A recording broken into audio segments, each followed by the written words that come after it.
So then, the previous position I showed is related to the cradle. You end up there. And cradle again is a middle position between two things.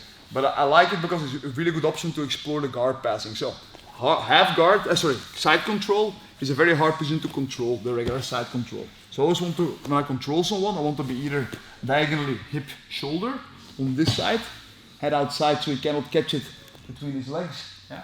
Or on the other side, more like in a leg drag. So you try to get your hip out, please. It's stuck here. And on the other side, try to get your hip out here. He's really stuck. Whereas we're in the middle, he can kind of fight both sides. He can get his knee inside, or he can get his leg out on that side, and he can spin. So very hard to control. So, to explore both, so actually, the way you have to see passing instead of doing the illusion of the middle, which just gives you points with no control, is if you start from lower body control, see? And whenever you have the good control here, you bring his head inside, see? So to control the head, and can use the over as a bridge, where I have all my dart chokes and everything else, yeah?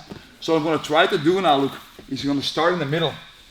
And if you first, from here, if you cannot pass the guard from there, you will never pass this guard. I want to keep my neck straight. Whenever my head is down, push it down please, so I'm weaker. So fix my structure, get my hands together, start to go up.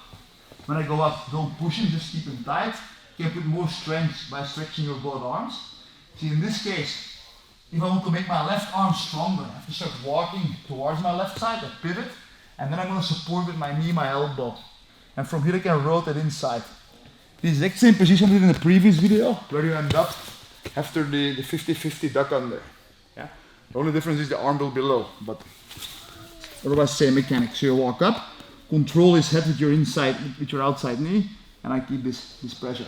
So now from here, what can happen? Your room can start to turn to his belly here. So in which case, you can do the same drag and go to the back. Go back, please. Yeah. Or you can start to turn to his belly. Okay. Sorry, go back inside please. When I'm going to go here, you can turn to the other side and to the back. In which case, I can block his elbow. This can lead into a dars, or without the arm, it can lead into a dars without an arm or a guillotine. It's pretty much the same thing. Yeah. And then finally, so on this side, whenever Jeroen's head is further away from me and he starts to either turn to his belly or his back, he has to turn to his belly, see here, and his head is far away. I have to, if I insist to, keep going please, if I insist too much, I will completely expose myself and I might have a chance to get reversed. So here, if I feel it's getting too tight, see, I'm going to abandon the head, see, go to the knee and try to get both legs control here. Yeah. There's a variation with this knee on top and a variation with the other leg like in front, like this. But it depends on how he defends. So when I'm here, see, if he starts to go away with his head, see, I will start to spin away as well, keep pressure. You can potentially pass to this side, but usually they will bring their head back inside. And this gives me again, after a grip fight, the option to get the cradle and cross the bridge again. And finally, it's the exact same thing. You're up. If he starts to get his head away this time, but he starts to turn to his back, he starts to recover his guard, then you have to make sure that your outside hand, keep it in please, blocks the knee here.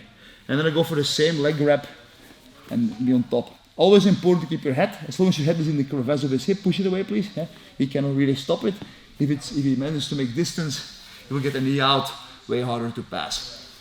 So once here, is a perfect area to explore your guard. He turns to his back, he starts to recover his guard. Yeah? And I rotate in, start to go in and play the mermaid pass. And he goes to his belly again, he pass backwards, keep up the pressure. Eventually he can go all the way here. They usually come back before that, come back in. The biggest mistake you can make is go too soon for the head or allow Jeroen to get his kimura, in which case everything goes to waste. Okay, that's it. Thank you.